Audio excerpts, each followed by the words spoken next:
Hey, everyone, and welcome to the Red Herring Conversations. I am Ed Helms, I am Chris Eldridge. we are old friends, and we're excited to just have a chat today. We're going to talk about a few things. One of the most exciting subjects of today is Chris's new offerings at the Oberlin Conservatory. We have a couple of classes to talk about. And we might also dig in a little bit on our respective Oberlin backgrounds and kind of how we got here.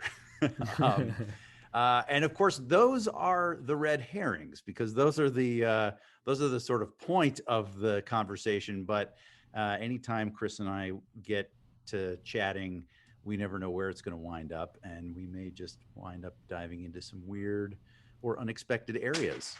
And I just dropped my pen. Um, but let's dig in, Chris.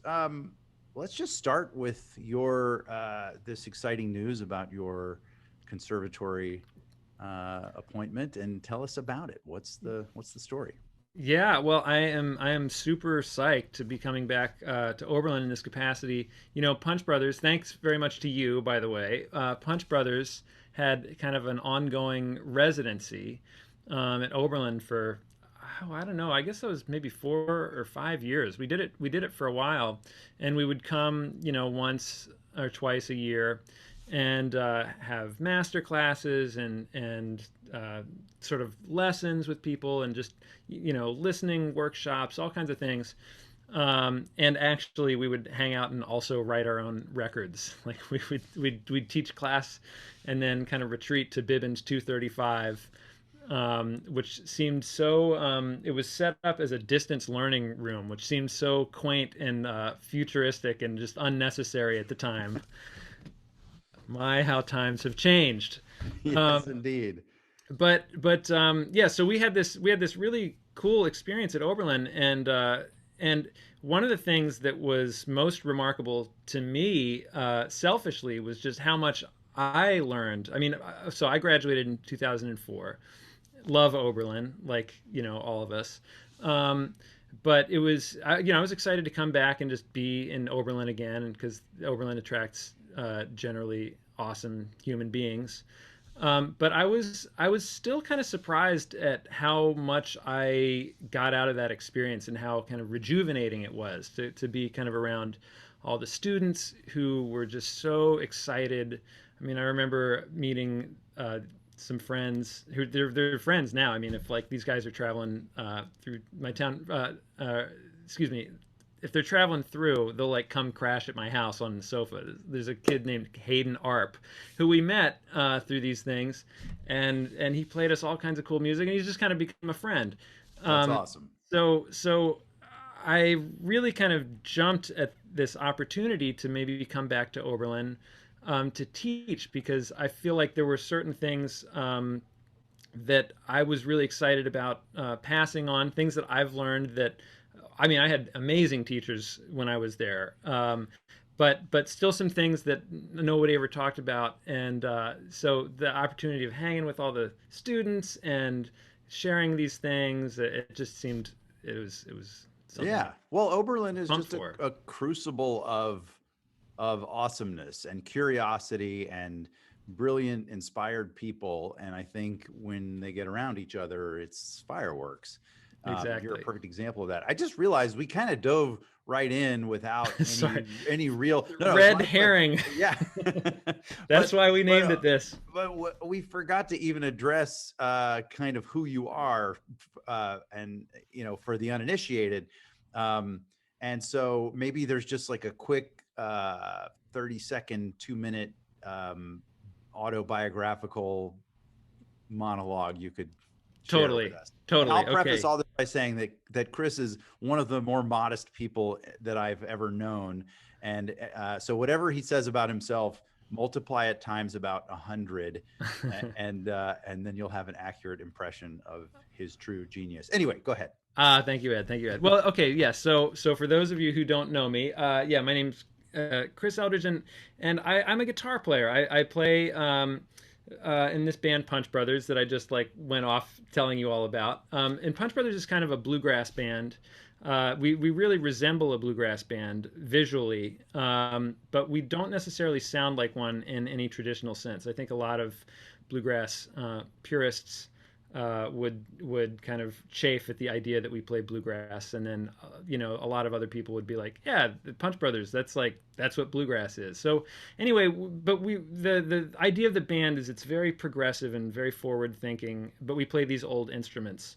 And so I've kind of a lot of my music career has taken place within the context of that band, and we've so Chris Thile, who many of you may be familiar with, the great mandolin player, is our mandolin player. We got him, and kind of band leader, and yeah, we've kind of been just playing a bunch of crazy music on these kind of traditional looking instruments for a long time. I've also I really grew up in bluegrass. My father's a bluegrass musician. He's a banjo player. Played with a band called the Seldom Scene. There was a very they were a very influential band back in the 1970s. They're a pretty big deal in the bluegrass world. Yeah, they were and they are. And so I kind of grew up immersed in it. My mom's a banjo player too. So which is remarkable that as the progeny of two banjo players, I don't actually have webbing in between my fingers. I think there'd be some sort of mutation or something going on. It's against the laws Some sort of nature. genetic issue with, Yeah, you're not supposed to and your do that. teeth are straight. So Nah, that's, yeah. yeah. Yeah, you're not very banjo-ish that way. Well, you'd be surprised. But anyway, so yeah, I very much grew up around bluegrass. I grew up listening to lots of other music, and that kind of led me to Punch Brothers, and that's kind of why we all found each other. Love traditional music, love progressive music, love improvising. There's another wonderful musician who I play with a lot, named Julian Lage, who probably a bunch of students there may know as well. He's a total genius guitar player, kind of the jazz world. And he and I became friends about 12 years ago. He came to a Punch Brothers show. He and Chris Thile and Bela Fleck were going to collaborate on his first record. And Julian came to the show, and we hung out as guitar players do, started geeking out, and became really good friends. And that just regular friendship turned into a musical relationship as well. And so we put out a few records and toured together a bunch, and he's kind of wound up being, again, a super dear friend, but also like a really beautiful teacher. That's not the idea, but that's when you have amazing people in your life and you have the opportunity to hang out with them and learn from them. They wind up being your teachers. So Julian has been kind of a wonderful compatriot as well. So those are kind of the big tent poles of me as a musician in my music world, and kind of might sort of summarize what I'm about. Well, on the subject of hanging out with brilliant people and learning from them, let's just right out of the gate talk about your offerings at the conservatory coming up. So you're going to be teaching a couple of classes, and tell us what they are. Yeah, I'm teaching a class. It's essentially a music appreciation class, really, about American string band music, particularly progressive string band music, basically from the mid 70s through today. So who are we going to touch on in that? Oh, well, we're going to touch on... It's all Punch Brothers. It's just Top all to Punch bottom. Brothers. Yeah, exactly. Yeah. It covers that around, but really we're just listening to music from 2008 until... It's the Chris Eldridge oeuvre under under the guise of a much broader appreciation. No, we're basically, yeah. I mean, music of people like Tony Rice and David Grisman and Mark O'Connor and Bela Fleck and Edgar Meyer and Alison Krauss and Chris Thile and Nickel Creek, and they're all these like beautiful, all those figures I just named kind of represent a whole subgenre and a whole movement within branches on the tree of what we could call bluegrass. Bluegrass is a funny word because, like I said earlier, kind of pithily, but it's true. It's like it means different things to different people. For sure. But if we kind of accept that string band music and bluegrass, just for ease of conversation, are kind of the same thing. They're the big tree. All of these different people really kind of launched their own movement, and all of those branches are really interesting. Yeah. And of course, they influenced all the other branches and everything that came after. But so, and what are some of the things that one that one might sort of in this constellation of musicians, what are some of the things that people might learn in your class, other than just an exposure to these oh yeah, well certainly, each one of them, it'll, obviously it'll be taught somewhat from my perspective, because I'm not exactly sure how to get away from that entirely, but I think that's the for value curious musicians, yeah, I mean I think so. That's so for curious musicians, I mean there's so much that you could learn from each of these guys. Dave, like in looking at David Grisman, you can really study how this person is able to like synthesize. It's pretty clear to see how he was like synthesizing a bunch of different ideas, and also having a new concept for string band music. And so I hope when we study Grisman, we're not just going to study Grisman. We're gonna look at some of the things that he was listening to and how it all kind of came together, and how that sort of thing might come together. For Edgar Meyer, we can kind of, he kind of is the guy who really represents bringing the classical and folk music worlds together. Yeah, he's sort of the nexus of that conservatory string band crossover. He's the original nexus of that whole thing. Yeah, because he was this unbelievable bass virtuoso, kind of classical bass virtuoso. Grew up playing orchestral music and solo based stuff, but he's from Tennessee, and he was around fiddle music, and he used to like compete in actual fiddle contests, which is a thing in the South. Well, actually everywhere, like they're California fiddle, but anyway, he would compete in fiddle contests on his double bass and win. Yeah. So he kind of always had this love of these two things. And so, with Edgar, we can kind of explore how those things might come together. So I think with each of these figures, it kind of provides an opportunity to just study and look at different ways of approaching music.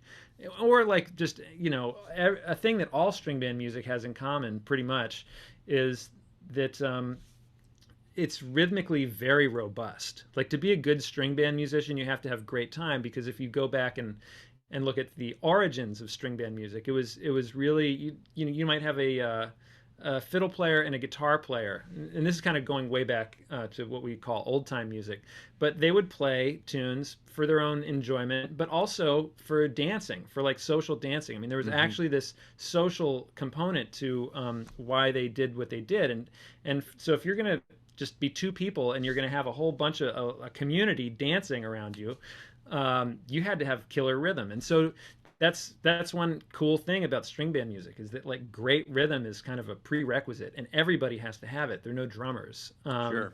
And so, there are things like that I think are kind of interesting to explore through the lens of string band music as well. These aspects of musicianship that maybe kind of you don't have to worry about so much if you're, say, a guitar player playing jazz. Somebody else is going to worry about, the good timing. And so really thinking about and really getting in deep on how some of these guys played time, to me, is just kind of inspiring and kind of lights up my curiosity. Do you expect to rope in appearances with any of these folks? I know you're pals with a lot of the people that you mentioned. Yeah. I mean, I hope to. I haven't lined anything up yet, but definitely, I'm sure that there will be. We'll have some people kind of coming in to talk and bring their awesome selves. Cool. To the proceedings. Yeah. Okay, so that's the what's the name of that course? This is so bad. I shouldn't have that dialed in. We had to name Chris it. Eldridge Music Appreciation Course. I think it's progressive American string band music. Oh, I don't know. That's Close probably enough. completely wrong. Yeah, close enough. Thank you. Yeah, Um, moving on. and moving on. So there's another there's another course that you're going to be teaching, Called and Mindfulness in Music Making. What a ooh, name. we know the name of this one. Yeah, Okay, we do great. know the name of this one. Um, We've been obsessing over this one quite a lot here, and that class, which I'm very excited about, is going to be kind of an opportunity for me to share a lot of the kind of things I've learned about musicianship that have really been the most helpful things for me in my career as a professional musician. Like it's almost assumed that, you know, for people at Oberlin, for instance, that everybody's going to be good at their instrument. They're going to practice. They're going to have some, you know, high level of accomplishment. And there are a lot of people out in the world who have those things. But I think that it's really essential that we be able to um, kind of move beyond that and kind of merge, you know, our inner selves, which sounds kind of cheesy, but with our musicianship, learn how to kind of get out of our own way and kind of come to the present moment at will and not live inside our own heads. You know, all these it, things that really. Oh, sorry. Yeah. well, it sounds like you're sort of speaking to the there are two different skill sets that I think of in terms of music, and one is the kind of very, like you were talking about, just the very practical, um, uh, physical skill of and the muscle memory and all these things that you can practice and become very good at. And then there's a totally separate skill that some people are come to quite naturally, and other people really struggle with, and that's the skill of performance.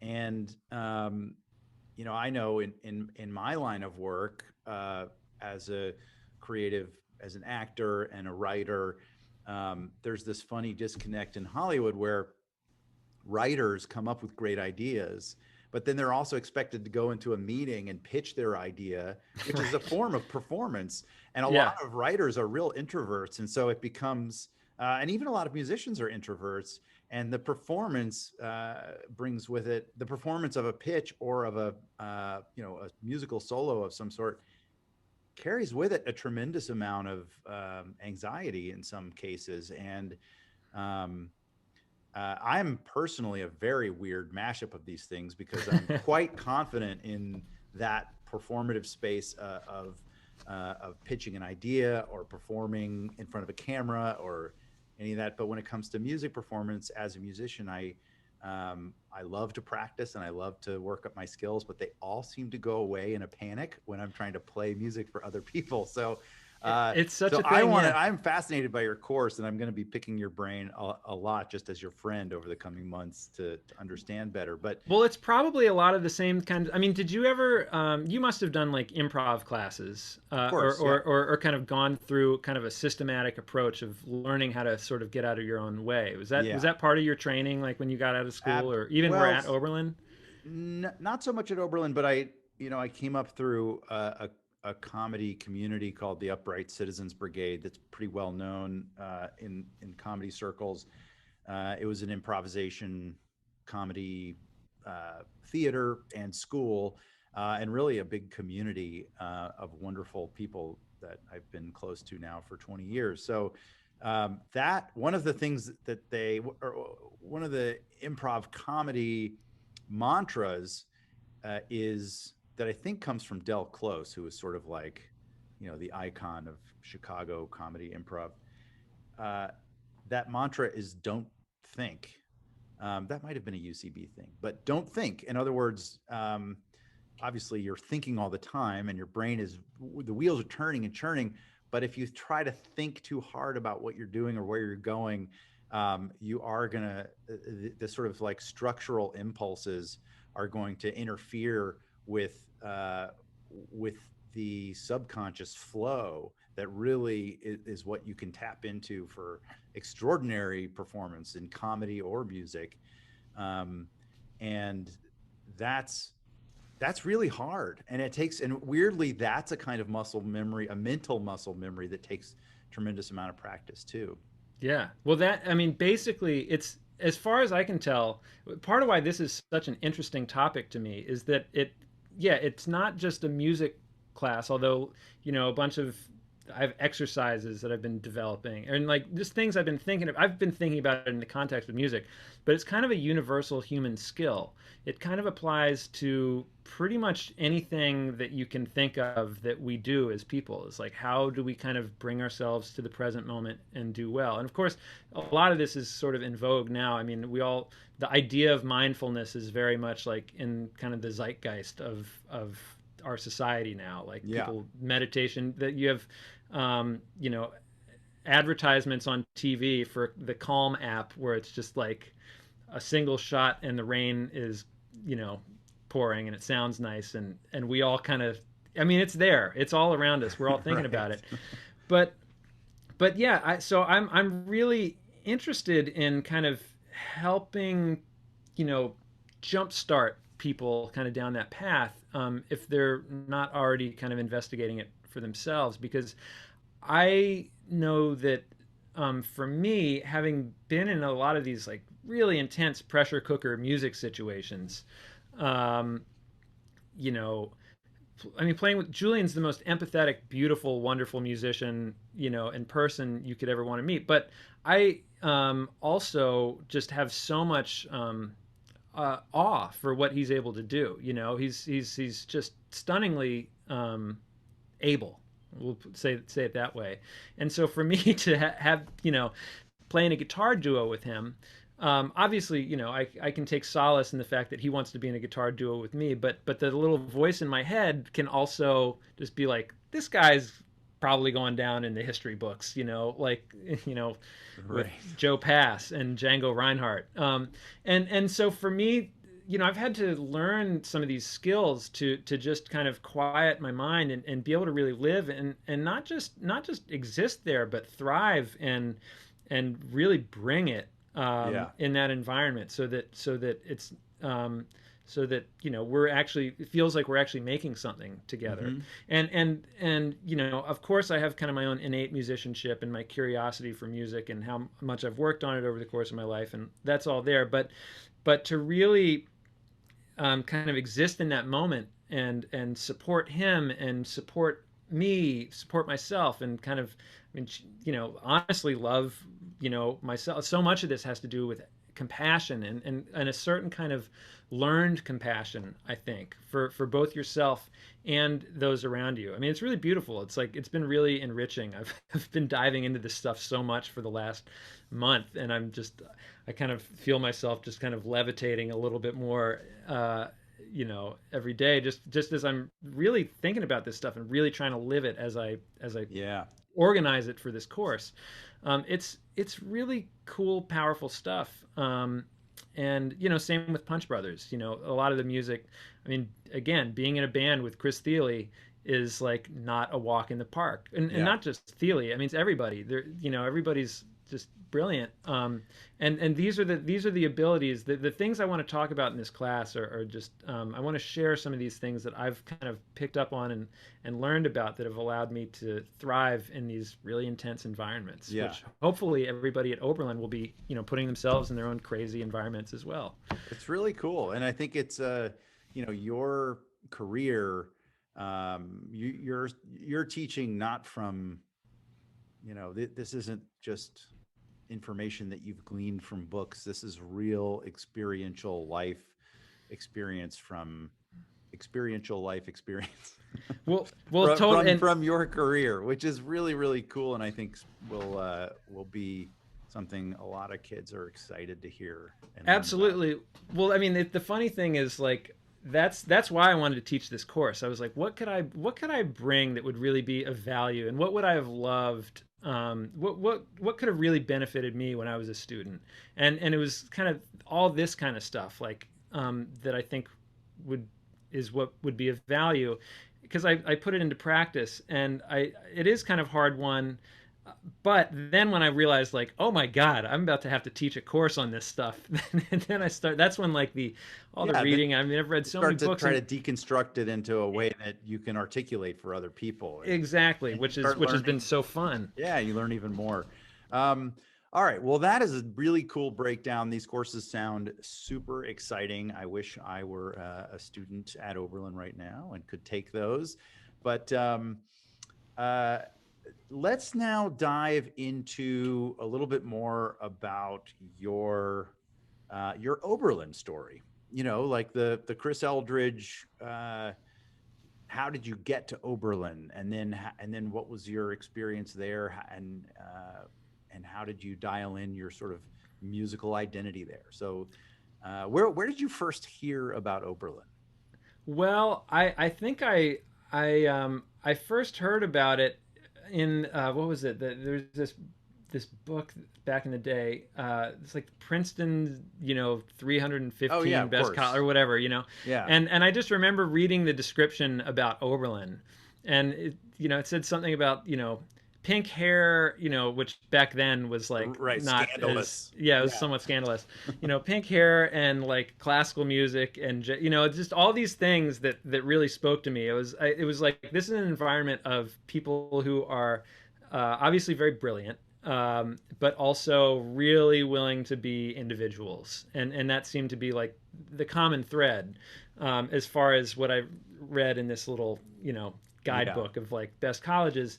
And so it really piqued my interest, but also the idea that there was a college and a conservatory essentially under the same roof Yeah. was really cool to me, because I was super serious about music back then. But an interesting thing in my background is that my dad, we mentioned him earlier. He played in the Seldom Scene. The Seldom Scene really was this like legendary band, and but he also was a mathematician. The scene was really weird in that they all had these normal jobs, and it was like they were an accidental success. So my dad was a mathematician. John Starling was a ear, nose, and throat doctor. Mike Aldridge was a graphic artist for the Washington Star newspaper. Tom Gray was the bass player, was the cartographer at National Geographic. I mean, all these Really? guys, yeah, all Oh, these that's guys had cool. like and John Duffy. John Duffy was the only one who was kind of a just musician. Yeah. And this is pretty hilarious.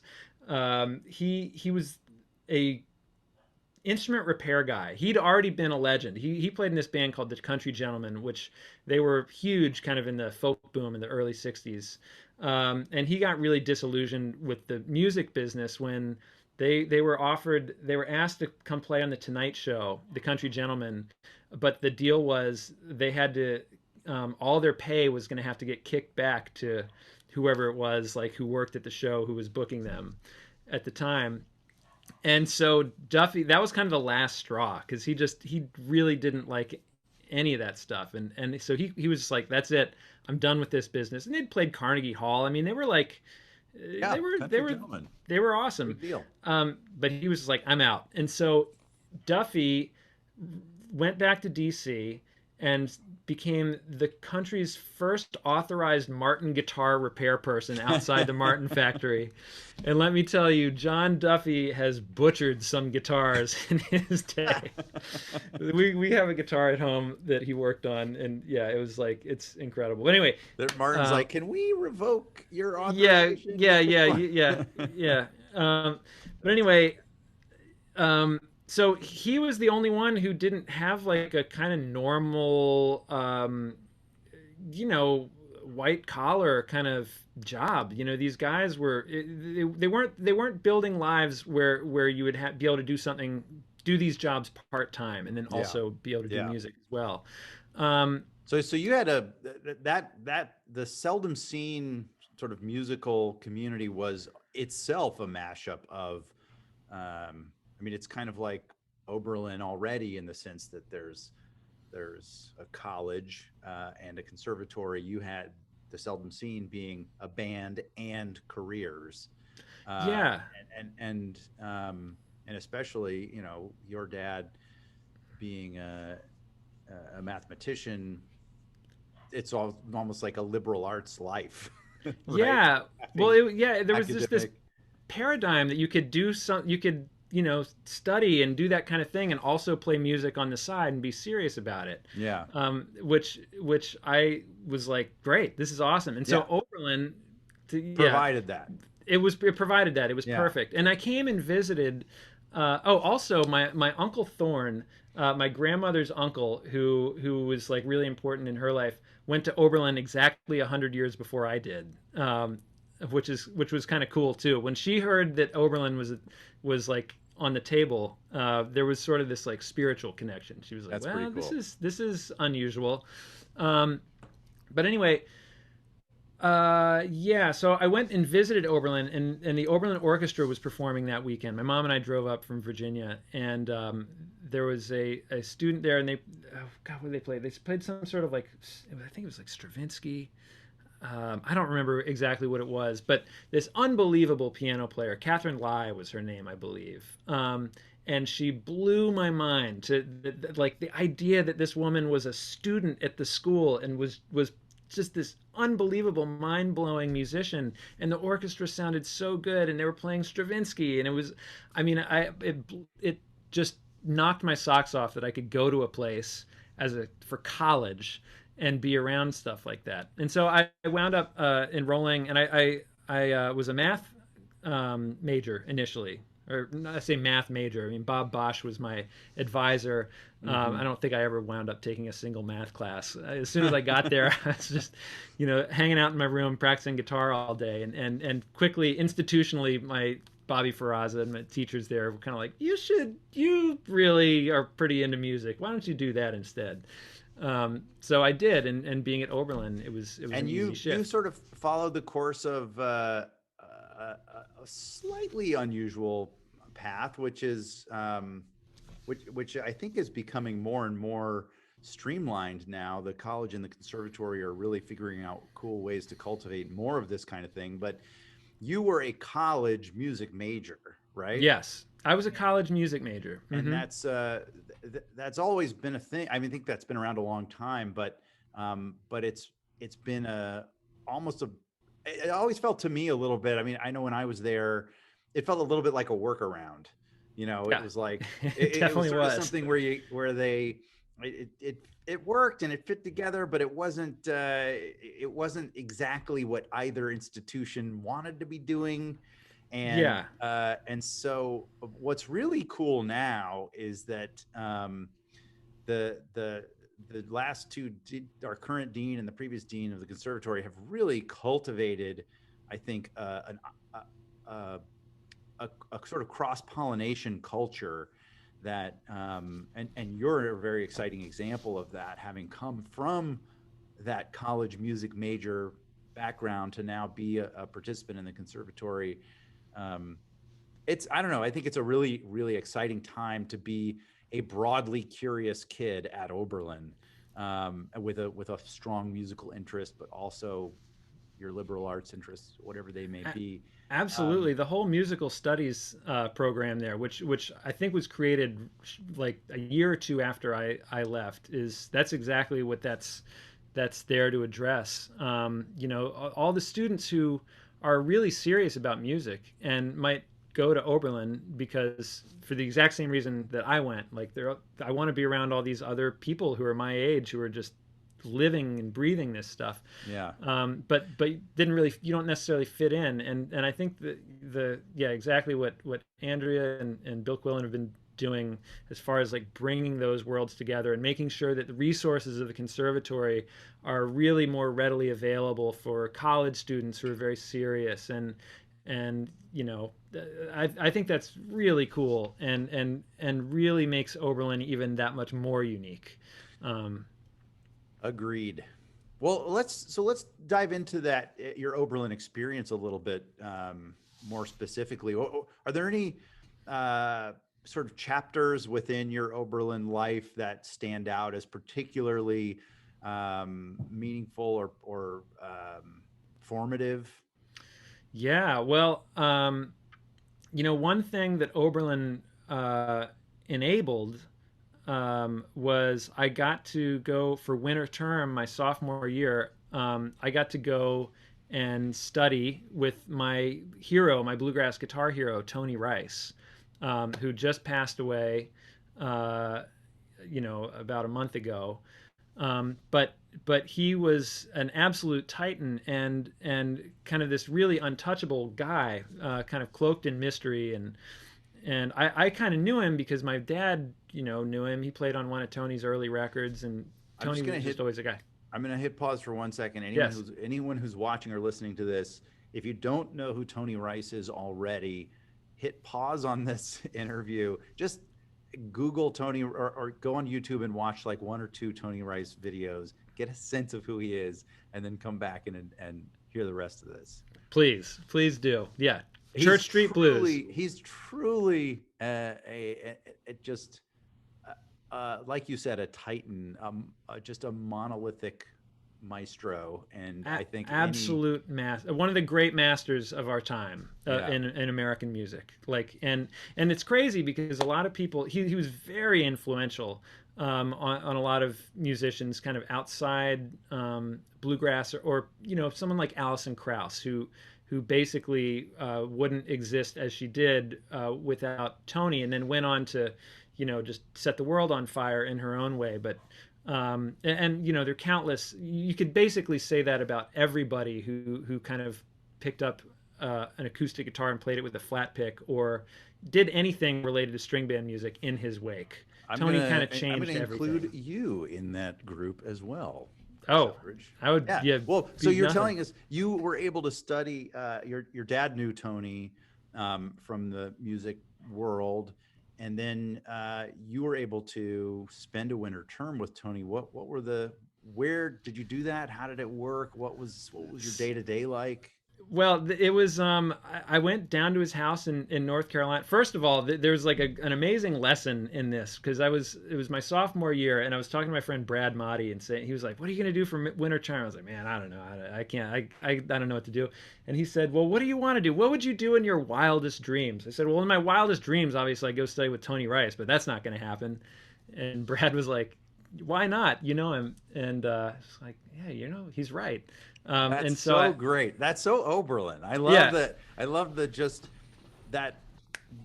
What do you want to do? Well, then why not do? Why not chase it? Just chase it. At least chase it. Yeah, and don't dismiss. Don't just try it. And so thank you, Brad Motti, because my freshman roommate and good friend for that, because I mean that was actually a pretty valuable lesson too. It was like, oh my gosh, it worked. Yeah. And because the thing is, like, for people may not realize, like, Tony was just not accessible to people like that. That was really unusual. But anyway, he invited me to come down, so I went down to his place, and we hung out, and we listened to music basically the whole time. I wasn't there for the whole month. I mean, I was there for like a little over a week. It was about a week. And he wasn't doing anything else. He just spent that week with you? He spent that week with me. Yeah. Wow. And we just sat in his basement. Did he make you breakfast? Were you doing dishes around the house? Yeah, no, I was outside gardening, and I don't know. No. But did you stay with him? I did, yeah. Yeah, I stayed.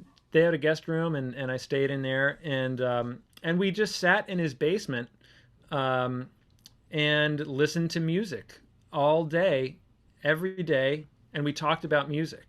And it was, the thing is, Tony's this like virtuoso guitar player, and I was very much a disciple of his. Just that was kind of what got me to be really serious. Like when I discovered some of Tony's music, that's when it all really clicked, and it's almost like my purpose in life kind of crystallized. So I was a real student of his, particularly as a guitar player. So you would think that going to Tony's house, we would, there would have been some guitar component to what we were doing, but there kind of wasn't at all. What he was interested in passing on to me was the idea that being a musician is so much more vast and interesting than being an instrumentalist, than being a guitar player or a violinist or anything. Like, being a guitar player is incredible. I mean, guitar is so cool. I love it, and that same thing could be said for any instrument. It's like worthy of just kind of giving so much of your life to exploring that. But the real lesson that he wanted to get through to me was that there's kind of no point in being a great guitar player if you're not going to really try to make music with your fellow musicians that will kind of stir, somebody's soul. Yeah. Which sounds obvious. We all kind of know that, but it really, he really just walked the walk, and the way we spent that time by just listening to music, and I learned so much about listening deeply to music, and I Mm. learned so much about trying to listen into the music, like through the sounds, like he had this unbelievable stereo system with these big monitor speakers that he got out of a recording studio control room that was going out of business. And I mean, he had it just tweaked so well. Records I knew very well, I heard on that system on vinyl, and it was like unreal. And it literally, it was the sensation of hearing the music.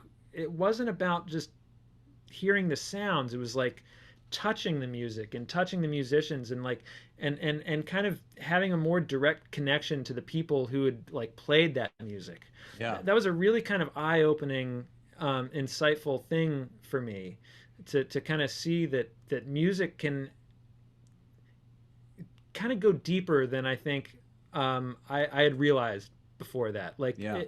it's not just that the sounds can stir your soul. It's that you actually can have some kind of weird connection with another human being and kind of understand something about who they are and their soul through space and time. Yeah. It's like this Yeah. crazy stuff, but No, that's heady and one weird but wonderful, and I think deeply insightful. And it's curious because it really circles back to what you were talking about in your mindfulness course that you're going to be teaching. It sounds a lot like, the bit of mindfulness. I actually took a class on mindful meditation a long time ago, and one of the things that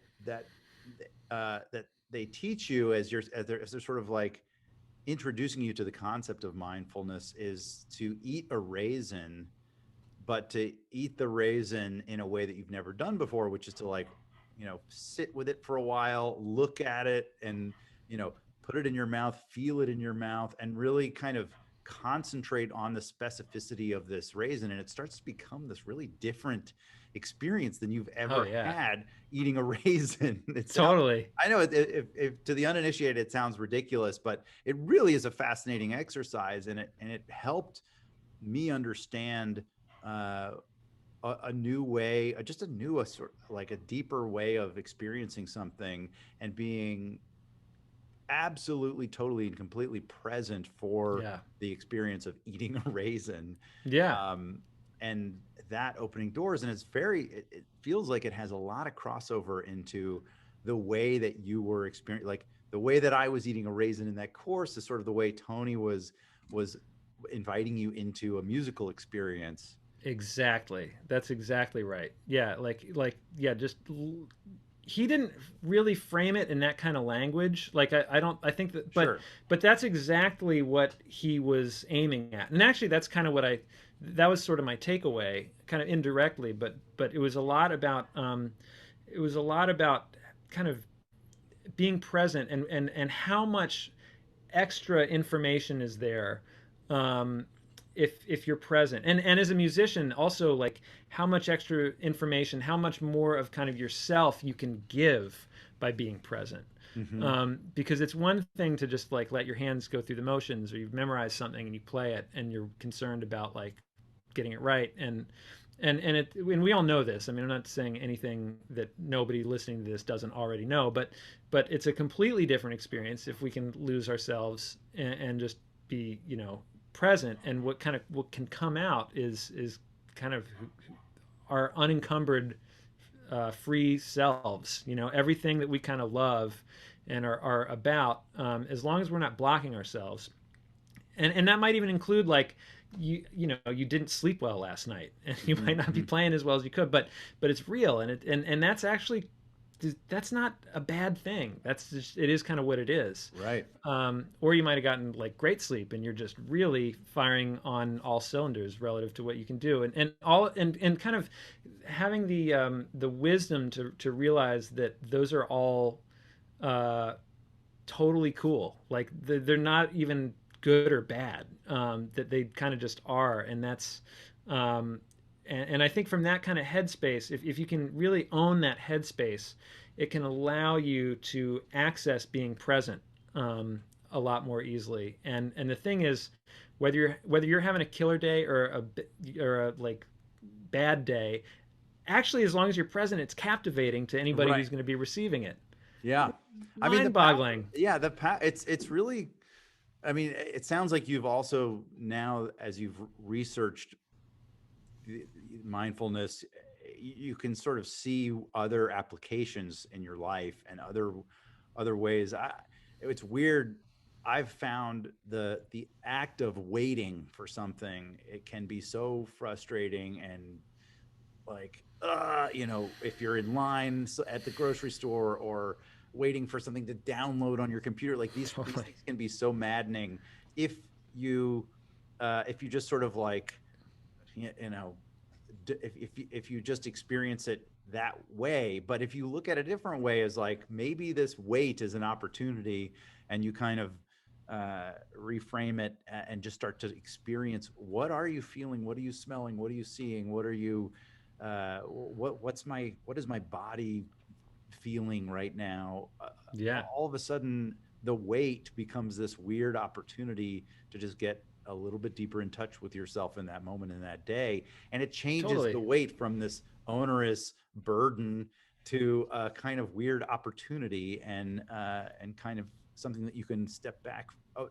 move on from with positive energy, as opposed to this kind of like that darkness of storm cloud of frustration or anxiety. Absolutely. Well, it kind of speaks to like the idea of expectation, because Yes. expectation Yeah. is the thing that often can get us kind of charged up in a negative way. It's like I want my Game of Thrones episode now, Yeah. and And it's really or control in a larger sense, right? It's expectation. Our expectations are a sense that come from a sense that we can control an outcome, or that we can control what's coming, yeah, and when that is different than what we wanted, yeah, it really highlights how little in this world we do control, yeah. and I've got that's news. You can't control anything. uh, uh, but like we can guide things, and we can and so I mean it's yeah, there's a lot we can do, yeah, and a lot that we can relate, ways that we can kind of choose to relate to things that can really transform our experience of any given moment. And that's I just think that stuff is so cool, and I just also think it's so useful. It's just so practical, and it's such a powerful tool. I yeah. mean, that's kind of how I use it. I'm trying to maybe through this like immersion that I'm doing right now in preparation for the course, it'll actually filter into the rest of my life more than it has already. Cool. I mean, that's the goal. Yeah. But but Um, but I yeah well, I'd love to just hear. I think we should sort kind of wrap things up. This has been really, really fun, and it's feeling woefully inadequate. So I think we may have to have more red herring we'll conversations, have some more Chris. red herrings. Yeah. Good, but I wonder if just sort of um, in to kind of wrap things up. Uh, what so you had this winter term with Tony Rice, who was a hero of yours and also kind of a legend, a living legend at the time. He just passed away Christmas Day of 2020, and a huge loss for the music community, but also a personal loss for you. And I just would love to hear. You wrote a piece in Variety magazine the about Tony, and I think anyone who can read it, you should go Google it right now. It's really beautiful and very, very poignant, and I loved reading it as a fan of Mm. Tony's. But even if you don't know much about him, I think this what Chris wrote was really amazing. But I'd love to also just hear in your own sort of spontaneous words a little bit more about, um, what his passing, what that experience was for you, and what the that feeling, any sort of insight into when we lose someone who has loomed so large in our lives, whether it was in a personal way or an inspirational way, or both. How was that experience for you, and how have you been? And let us into Yeah. that a little bit. Yeah. Well, thank you for saying that. It was a yeah, it was a losing Tony was a huge loss for me because he, in addition to being my kind of eternal life musical hero, Tony's always going to be my hero. And my life changed so much. He was such a beautiful, kind of keenly intelligent, kind-hearted um, person, and just a really value. He was a mentor. He was my mentor, um, and and so it's a big loss, but it was interesting. Like in excuse me, in the days after his passing, it kind of created an opportunity for me to go back and think about Tony so much in a way that I hadn't in a long time, because Tony was such a huge figure in our music world, and particularly as like a guitar stylist, like a flat picking stylist. At a certain point, we come to a place where we have to you have to kind of reckon with it, and you have to kind of move on and figure out how to be yourself. And sort of through that process, I'd sort of lost touch almost with his artistry and him. And so his passing kind of provided this amazing opportunity for me to go back and listen to all those records and remember all those times that we spent together, like when I was at his house on Winter Term, or one time we drove from his house in North Carolina to this bluegrass festival in Colorado called Rocky Grass. He drove everywhere, by the way. He wouldn't fly. So he had like this crazy black Mustang Cobra, and I rode shotgun with Tony Rice across country and back. It's like all these memories really came flooding back, and it was, I guess I realized this lesson that, like, when you lose someone like that, you can sort of become closer to them, maybe, in a way, because at that point you understand that they're not there anymore. You can't necessarily call them anymore. And Tony at this point in life was impossible to get in touch with anyway. But, like, you can't call them anymore. So if you love them and you care about them, then you wind up absorbing what they meant to you or what you learned from them, and kind of taking it in this different way. And that's kind of what I realized in the wake of his passing, because I was thinking about him so much, and especially writing that article for Variety. I was just going so deep into my experiences. I would just, like, wake up in the middle of the night and remember something that happened, and it was all so real, and it kind of fired me up. Like, I'm so psyched about playing guitar. I'm so psyched about music right now. I kind of got to get back in touch with my 19-year-old self that was, like, going down to study with Tony Rice, Yeah. for Winter Term in January of 2002. So that was kind of the big takeaways. Like, it was a real loss, but I also was like, wow, all that stuff is mine again. I have permission. I felt like I have permission now to just, like, take it all back in and own it. And that was a neat lesson. I haven't really lost many people in my life that was close to. I lost my grandmother. We were very close, but something about Tony, it was like a big lesson that kind of came out of that.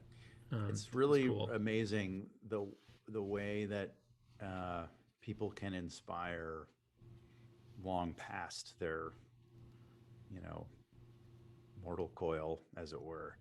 Yeah. Um, and yeah, that's really a beautiful reflection on that. Thank you, Thank Chris, you, Ed. for This was so digging fun. deep. Yeah, it's I always love fun to you. just break it Never, down. yeah, we don't get this. We haven't been seeing each other I very know. Well, much. I have always loved we get to go deep on subjects, and I always find that we have fun conversations, that whether it's on the phone or hanging out around a campfire or whatever. And it's fun now to just get to share it with some other people, and hopefully, um, hopefully people have understood a bit more about you and the courses you will be offering, and are excited to check it out. I want to talk. I want to hear a little bit more about Roundup and Weed Killer or whatever his bands were. But yeah, those Your are bluegrass bands in your time at Oberlin. yeah. Well, we'll get into that next time around. Okay. But this has been a red herring conversation with Chris Eldridge and Ed Helms, and we'll see you next time. Bye. Thanks, everybody.